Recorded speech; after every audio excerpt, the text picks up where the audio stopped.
Hey, hello, and welcome to the Whole Loaf. My name is Paul Bertzloff. I am here with Deborah Murray, once again author of 17 different cookbooks and a food stylist to the stars, and my wife Suzanne. Welcome to the Whole Loaf. It's a holistic approach to healthy living and building strong relationships. And tonight, you know what, we've got some really kid-friendly recipes. That's right. All right, and so let me ask you this. How do you know when you're successful? I mean, how do you measure success? You know, I think most people in our culture today, I mean, how do they measure success? Money, Yeah. cars. Okay, toys, Cars. cars, you know, are they Trips. climbing the corporate ladder? Are they successful in their careers and in their business? But what's the cost of that success? I mean, what does it cost you? I mean, in terms of human relationships. Because I've actually heard people say, I don't know my own kids. You know, they don't know their kids' teachers, they don't know their children's friends or coaches. They don't know their kids. And good parenting is intentional. Okay, good parenting takes hard work. Takes a lot of prayer, and my friends, there is no glory in good parenting at all. And you know what? I think we all struggle with wrong priorities at times. And we don't do it on purpose. I like to call it the drift. You know, we've got good intentions, right? We know what we want to do. We know what we want to, you know, how we want to live. And yet it just seems like we drift into the wrong priorities. And we devote so much time and so much energy into things that don't add up to a hill of beans whatsoever. And we're going to talk about beans tonight, aren't we? Yes, we A are. lentil is a bean, right? Yes, A it lentil is. is a bean. Yes, it is. All right, so hey, we are going to have some intentional fun. We are going to use a cookbook, Hamish the Hedgehog, who's with his happy woodland friends are tramping around, I haven't read it, but they're tromping around the woods, and they're using what they find to cook good, healthy meals. Exactly. And you find beans in the woods, is that what happens? You do. You can forage for them. And mushrooms, there's mushrooms in it. Mushrooms and beans. But this is a girlfriend of mine who started this company, Kitchen Inc. And I mean, the illustrations in here are amazing. She worked with Pauline, and she reached out to me this summer, and she's like, Deb, will you help test the recipes, go through one more time just to make sure there's not any little errors. And when I was very amazed at how easy the recipes were, but how delicious they were. And they help kids to expand their palates. Like the recipe that I want to show for you tonight, this one's in here. And again, everything is vegetarian in the first book. We're actually working on the second book, which we have to keep all of that very secret. But the recipe is going to use lentils, which is a bean. Okay. You're going to cook them according to the package. It's like 1 cup of lentils to 3 cups of water. It takes about 10-15 minutes until they completely absorb the liquid. Set those aside. You're going to saute some mushrooms and a little onions and garlic. And now if your kids are too little for that, you can do it for them and hand it to them. Chopping with the kids. But believe it or not, Yeah. my grandkids, everyone has different skill levels. Oh, yeah. But with my grandkids, I had them in the kitchen prepping with knives very early on, not super sharp ones, but I had them in there helping me. So then you're gonna saute your mushrooms. You're gonna put the lentils and the mushrooms into a blender with a little bit of ground up walnuts, and this is your consistency. It's very, almost like the texture of hamburger. All right? What? Hamburger. Okay. Because I left a few lentils whole. What we're gonna do is I'm gonna put it on this parchment sheet. We're going to bake them, and then we're gonna serve them on cute little slider buns with lettuce, with tomato, with pickles. Let them have the condiments, but your kids will be learning about different ingredients. They're not going to necessarily know that it isn't real meat, because it's got a very similar texture. And you're gonna be spending quality time together, and they're gonna feel good about their creation. Because you're gonna go, wow, that was delicious, super cute. Excellent. You know, it's a great way to be spending that quality time with your kids. Okay, and it's not only spending time, it's quality time, right? I mean, because you can spend time with a child, and you can be sitting on the couch watching television, not interacting at all. Right. And that doesn't add up to a hill of beans. But you know what? When you're in a kitchen, you're teaching good, healthy habits. You can have that conversation where you can, talk into each other's life. You can learn what's going on in your child's life. And you can ask some of those good questions that will help them gain the wisdom that they need in order to live life. And so, this is one of the ways that you can interact with your child in an extremely positive and good way. And you're teaching them a great life skill. Because you know one thing, Paul, you know, we all like to go out to dinner, but you're not in control of the ingredients when you're going out to dinner. Yeah. You know, it's nice sometimes to all sit at the table and not have activity going on, but you could be getting a lot more salt or fat or, you know, and again, a lot of times we aren't participating. Yeah. When you're physically working together to create the end project, I think it makes a better family. Yeah, it does. Be a You lot know, of fun. one of the ways that you can really have an impact on your child is serving together. Okay, so I mean, we're talking about cooking in the kitchen together, but going out and serving, making a difference, making an impact in your community, whether it's cooking at a food kitchen or whether it's just serving at a food bank or whatever it is that's available to you in your area, but serving together.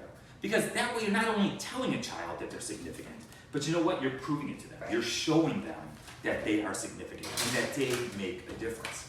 All right, and so one of our second recipes, so those are lentil burgers. Those are lentil sliders. mushroom burgers, Okay, correct. low in fat, Low healthy in for fat, very low in Okay. calorie.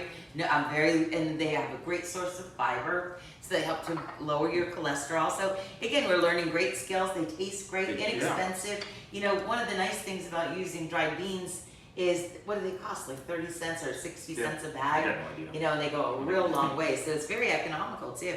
Very good. Okay, and here's our second recipe for tonight. Once again, found in the cookbook, Hamish the Happy Hedgehog, which I think is available everywhere, right? It I mean, I is, think it's yeah. available out there everywhere right now. And so we are making what? We're making a blackberry Fruit roll up. Love it. Every kid loves homemade a fruit roll roll. up. Yes. And super easy. There's 3 ingredients. I've got blackberries and honey and also a little bit of lime.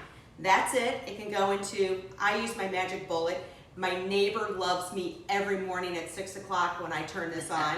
Her family loves her every morning at 6 a.m. when she turns it on. No she grinds matter. ice for like 10 minutes Yeah. every morning. So we're gonna, you know, as she grinds, I'll share some important information with you. So go ahead.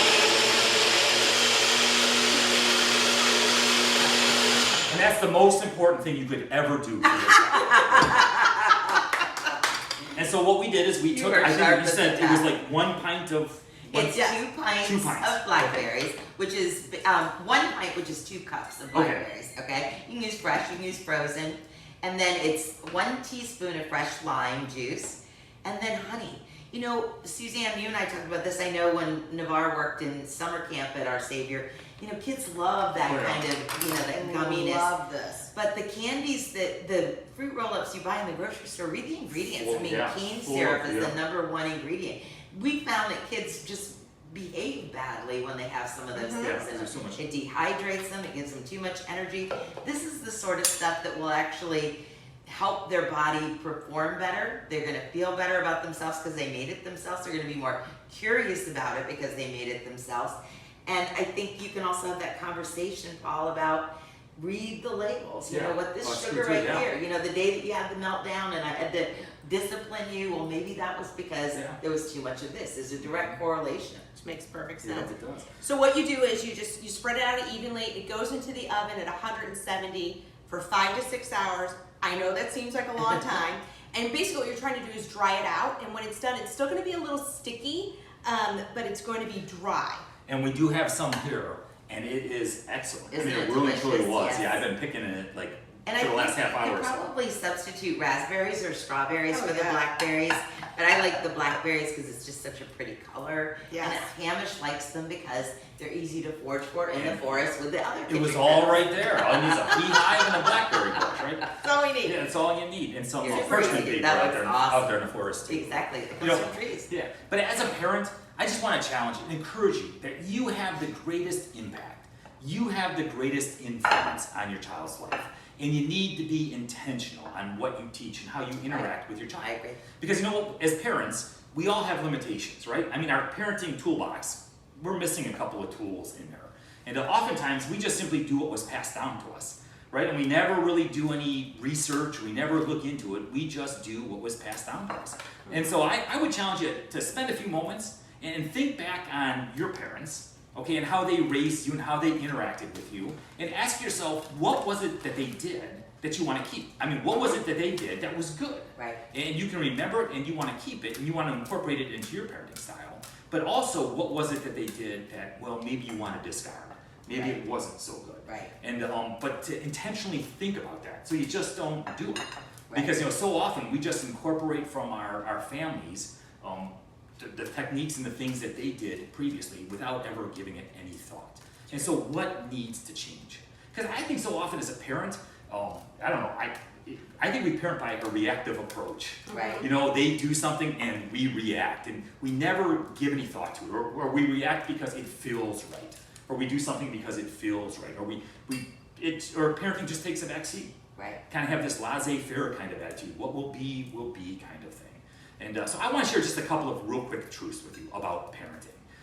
First of all, moms and dads, you are not the only adult influences that your children need. Okay, so it's imperative that we have other adult figures that you trust, that hold on to your values, who you would trust speaking into your child's life. Because, think about it. It's unrealistic to think that your child is always going to tell you the truth, Right. Especially as they get older. And so they have to have an adult, once again, someone who can speak truth into their life that you trust, okay? And whether that is a family friend who may have children your age, or your kid's age, or it might be a youth pastor or a pastor or somebody, but it's imperative that you have that adult there. Yes. Okay, somebody that they can go to. And I remember when I first heard that, some friends of mine were telling me about that, about their kids who are older than mine. It's like, that didn't make sense. But you know what? It's true. It really and truly is. And here's another truth. Moms and dads, your children, you need to reinforce this over and over and over again. You will never give up on your kids. You will never, ever give up on having a relationship with your kids.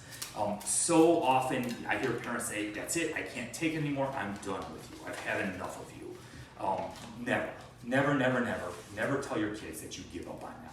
It is imperative that you always fight for that relationship with your kids. Exactly. And you have great influence, you have great impact.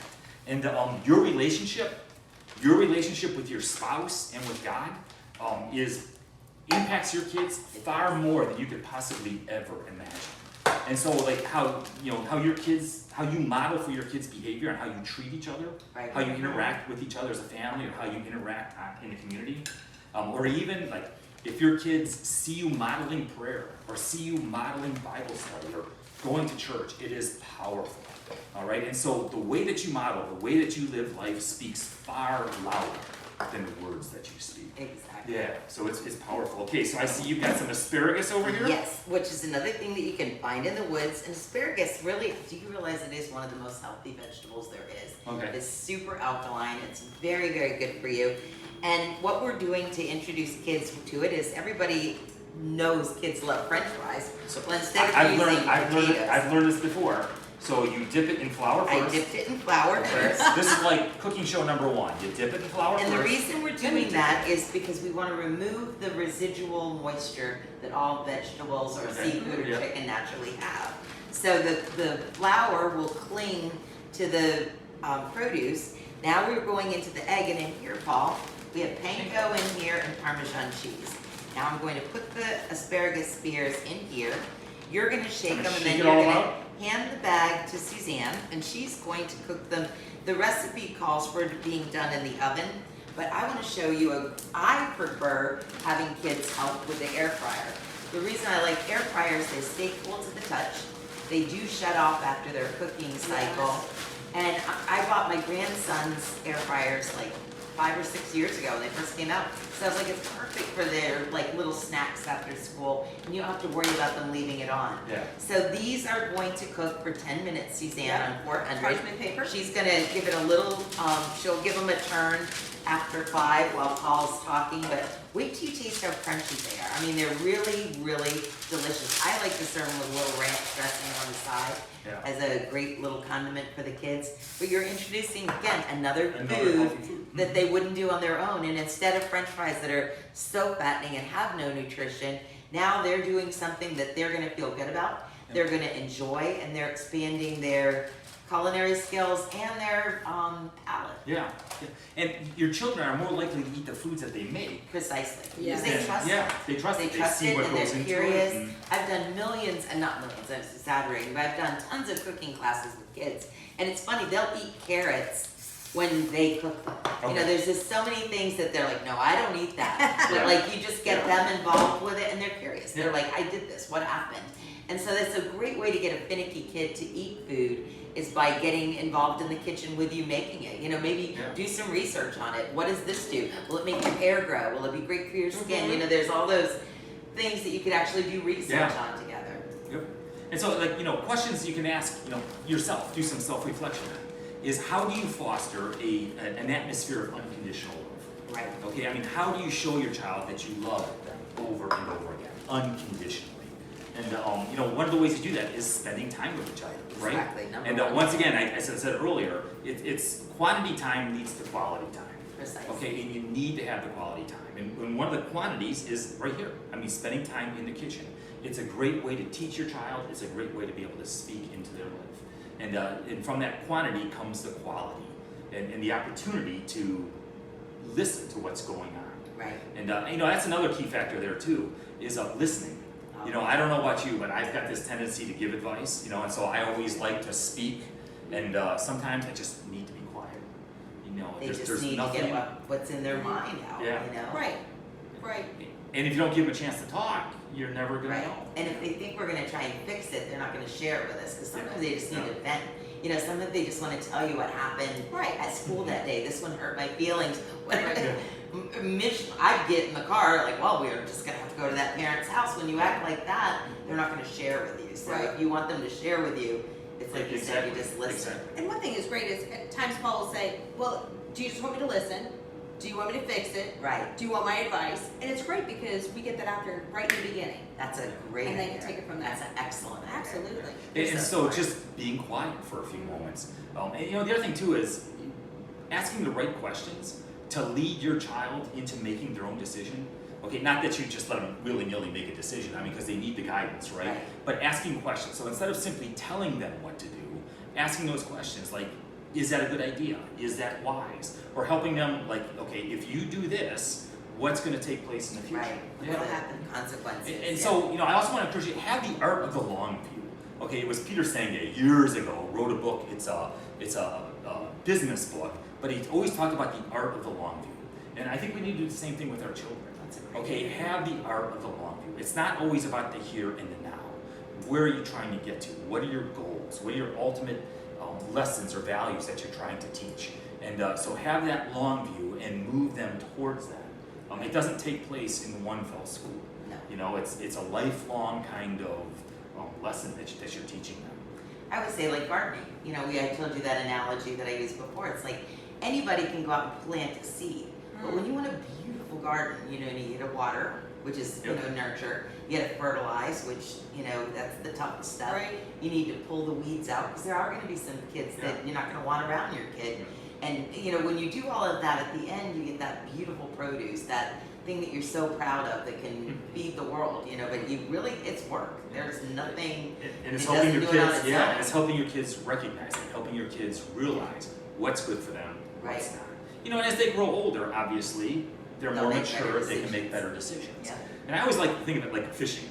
Yeah. You know, it's like you want to give, you know, as your kids get older, you want to kind of give them some line to run with, but you're always ready to yank them back and reel them back in, right? And so, you know, they need to be able to make their own decisions depending on age, right? And so it's, but once again, a great way to spend some time, quality time, with your child is right here in the kitchen with Hamish the happy hedgehog and his forest. I love it. Yeah, so I think there's 6 different recipes in this book that once again Deb has tested all of them, and she's telling me they're great. They're because delicious. I never would have thought about eating a lentil burger. No, and again, when we have it, I can't wait for you to, or you can even have one of these. And I'm excited. I'm excited about trying a lentil burger. I think it's always important that one thing that we find sometimes with children is this, they're very afraid of certain things. They'll only eat certain foods, and I think there's a trust issue there and a texture issue.